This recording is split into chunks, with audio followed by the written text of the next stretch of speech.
inclusion at the Science Bank. Sui Lang Panoke. Sui, I actually met back at Washington, D.C. when she was heading some organizations back there. She has been the founder of a number of organizations that look at equity for women as well as minorities. She has a degree from the University of Utah as well as from BYU. So she, I think everybody should cheer for her because she represents both of our major schools.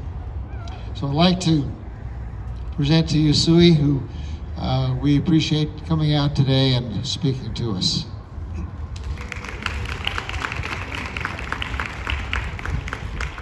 Well, mahalo nui loa, Floyd, and all of my brothers and sisters who came before me. Aloha!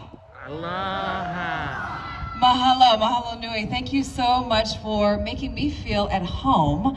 It is our hope that each one of you feel at home as well, despite how cold it is. It's a little misleading with this beautiful sunshine. We're all freezing up here, and I have island blood, so this is extremely cold for me. But it's such an honor to be here. I just wanted to share a little bit about my story. My name is Jubilee Liliuokalani, Pumehana, Panoke. I was born in the beautiful islands of Hawaii.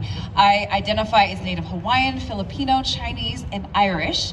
I have a daughter who is half Black. In my extended family, essentially every race, ethnicity, multicultural background, sexual orientation, religion, political affiliation, you name it, is represented. So as Floyd described, the work that I do, diversity, equity, inclusion, I feel like I have been naturally conditioned to do this work naturally. It is in my blood, just like the Native Hawaiian ancestors that I come from. I also want to acknowledge and pay tribute to everyone that came before me in today's beautiful program. Wow, from the dancers. So I'm a little older than most people here. My childhood dream was to be a fly girl on In Living Color. Do you guys remember that show? So hip hop dancing, jazz, all of that, that was me, aspiring to be on In Living Color. Sadly, that dream did not work out for me. Instead, I have another friend over here that enjoys hip hop. But I instead pursued a career in politics. So my passion has been diversifying political leadership and democratizing the media landscape. But I want to acknowledge the young people who shared their talents earlier today. What a beautiful sight to see. I also want to acknowledge my brothers and sisters that have spoken before me here today. Senator Iwamoto. Thank you so much, Floyd, for the invitation to join you. All of our young people, you belong here. You are naturals at public speaking, and the only thing you need to do and be is representative of yourself. That is great value that you bring to our community and to this evening's program. And Darren, oh my gosh, I'm like your biggest fan, especially when it comes to politics. Thank you for putting your name in the hat. Thank you for representing every single one of us. We are truly honored and grateful to have you as a representative here in our community. I also just wanted to share a little bit about the work that I do. So as Floyd mentioned, I work at Zions Bank. I run their diversity, equity, inclusion efforts there. And we are hosting an event next month. All of you are invited. We have what we call employee business forums. And they're employee resource groups that are intended to build community across our organization. We have an Asian American and Pacific Islander forum. And this was very visionary and insightful. They're so on the pulse of what's happening in our community. I also want to acknowledge a young woman named Janessa. What is her last name? She's a photographer. Ilanda, yes, thank you so much, Emilio.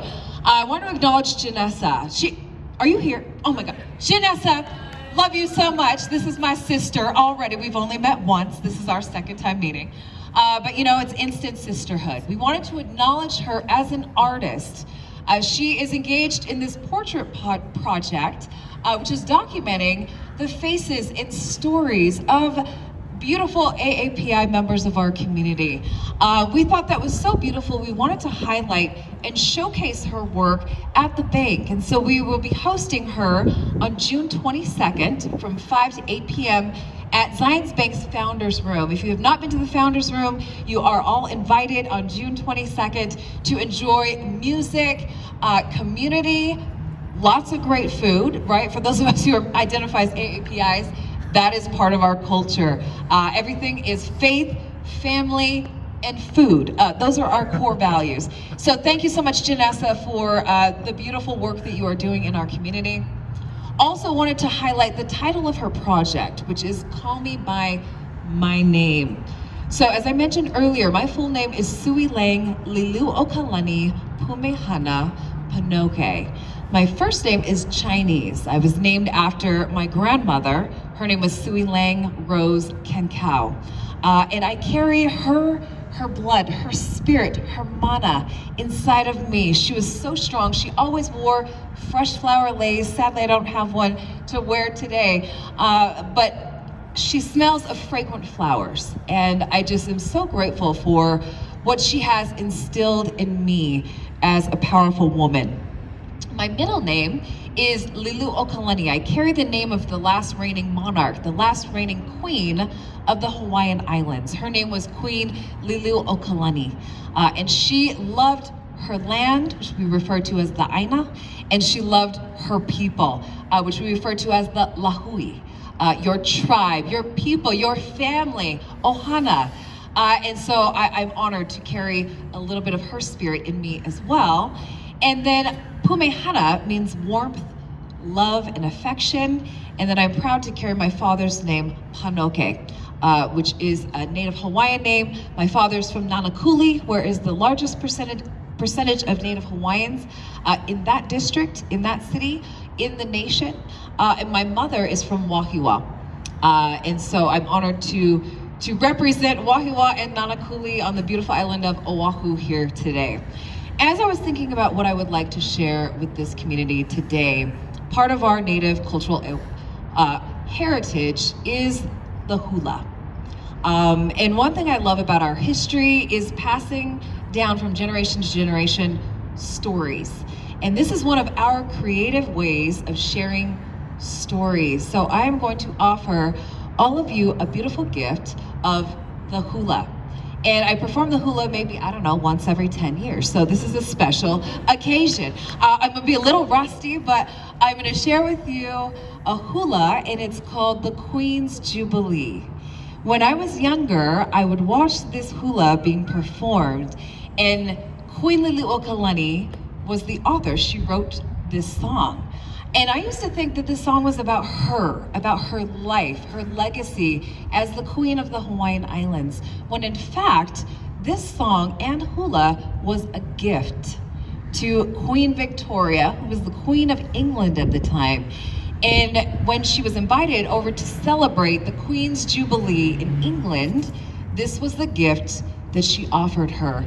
That is what our culture does. We bring people together, we unify nations, and that is an absolutely powerful gift that we all have to offer the world. So with that, such an honor to be here. Mahalo nui loa for everyone who took the time to weather this cold weather and sit through this to honor our Asian American and Pacific Islander heritage. And with that said, we'll have Stephanie come and cue the music.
Let's give her a big hand.